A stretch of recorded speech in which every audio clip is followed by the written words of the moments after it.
Shalom Aleichem. Shalom Aleichem. Shalom Aleichem. Topic for today is preparing for God to work. Preparing for God to work. ప్రభు మన జీవితాల్లో పని చేయాలంటే మనం సిద్ధపడాలి. Preparing for God to work. దేవుడు నీ జీవితంలో, నీ కుటుంబ జీవితంలో, సంఘ జీవితంలో పని చేయాలంటే you to prepare yourself. నీవంతకు నీవు సిద్ధపడాలి. ప్రభు కార్యం చేయవు నాయన, ప్రభు సహాయం చేయవు తండ్రి, ఇది జరిగించున్నాయి అది జరిగించున్నాయి మనం ప్రార్థన చేస్తుంటాం. కానీ కాబట్టి సిద్ధపాటు మనం ఉండదు. మనడు ప్రిపేరింగ్ గాడ్ టు వర్క్. మన జీవిత ప్రభు పని చేయాలంటే నువ్వు సిద్ధపడాలి. వాక్య భాగం text from Joshua, the book of Joshua chapter 3 verse 5. మా యెహోషువ, రేపు యెహోవా మీ మధ్య అద్భుత కార్యము చేయను గనక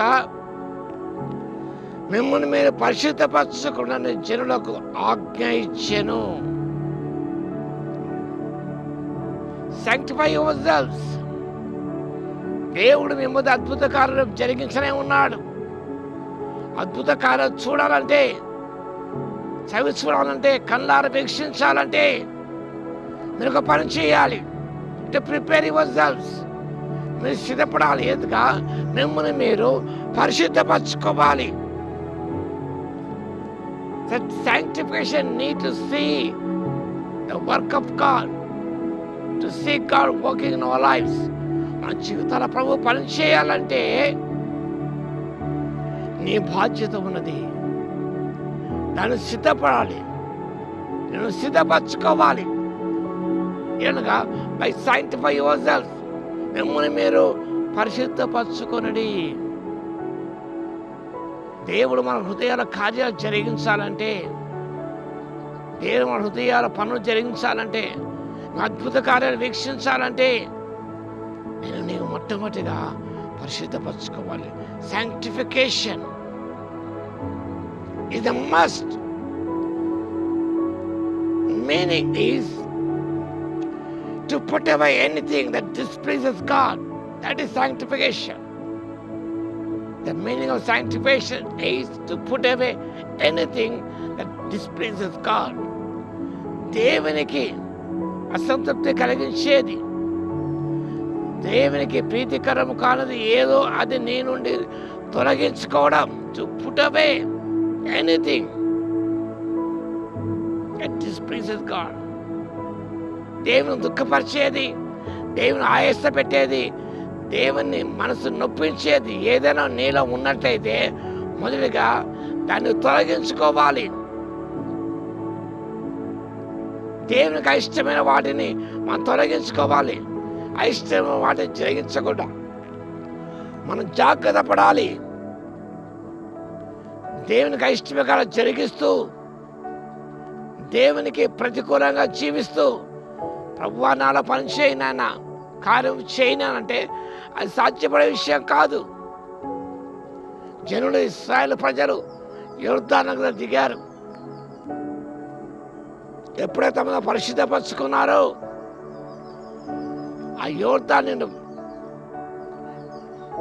ఏకరాశిగా నిలిచిపోయాయి. అద్భుతము జరిగింది. Because they sanctified themselves.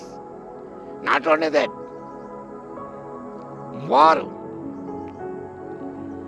they trusted the words of God. దేవుని యొక్క మాటలందు విశ్వాసం ఉంచారు.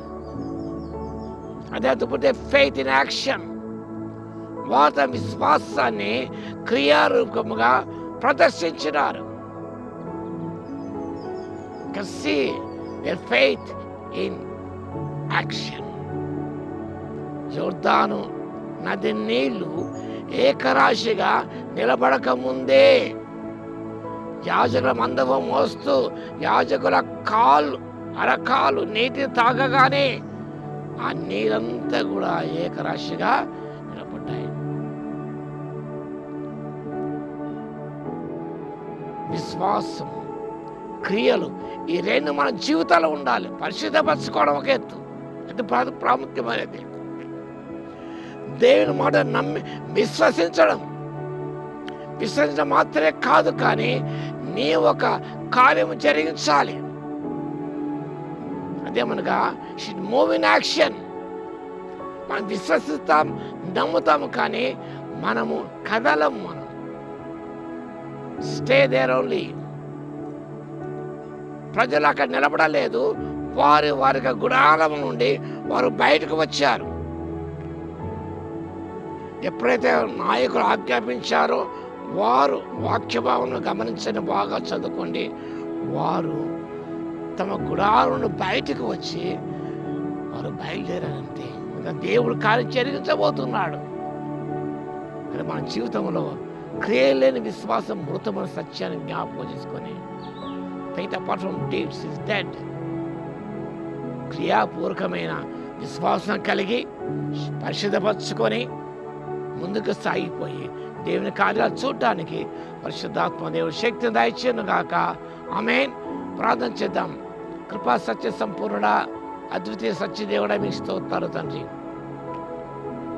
మా జీవితాలు పనిచేయాలంటే, గొప్పగా చూడాలంటే ప్రభువా, మమ్మల్ని మేము పరిశుద్ధపరచుకొని మేము మాట విశ్వాసం ఉంచి క్రియాపూర్వకమైన విశ్వాసాన్ని ప్రదర్శించి అద్భుతాలు చూస్తే కృపను ఇవ్వగలందుకు మీకు స్తోత్రాలు చెల్లిస్తూ, వాక్యం వింటూ వీక్షిస్తున్న ప్రతి దర్శించిన ఆయన వారి లోతైన కార్యాలు జరిగించమని యేసయ్య నామములో ప్రార్థించి వేడుకొస్తున్నాము తండ్రి. ఆమేన్. మన తండ్రి అయిన దేవుని యొక్క ప్రేమయు, మన ప్రభువును రక్షకుడైన యేసుక్రీస్తు యొక్క కృపయు, పరిశుద్ధాత్మ యొక్క అన్యోన్య సహవాసం మనందరికీ సదాకాలము తోడై ఉండును గాక. ఆమేన్.